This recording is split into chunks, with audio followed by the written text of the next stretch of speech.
אני נתי, בשמי המלא נתנאל. אני ה-Facilities Manager בחברת יוניטי, שבעבר היינו חברת איירון-סורס, ומאז התמזגנו לחברת יוניטי.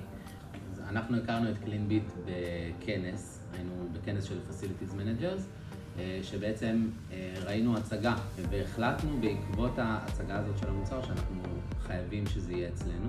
אני אגיד שמי מזון מיוצבים זו טכנולוגיה חדשה, מדהימה, ירוקה, לייצר חומר ניקוי באמצעות מי ברז בלבד שאנחנו מעשירים אותם באוזון, ללא כימיקלים.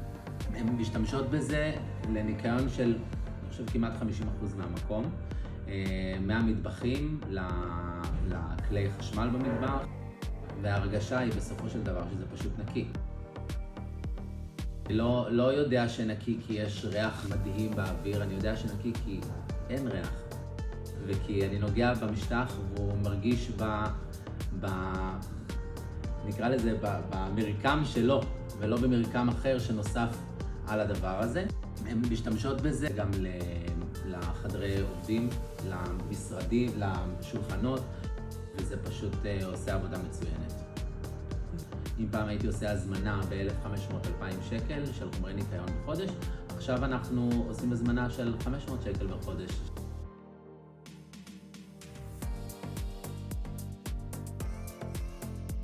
הצלחנו לראות חיסכון כספי מובהק, שבגלל פשוט חיסכון בחומרי ניקיון.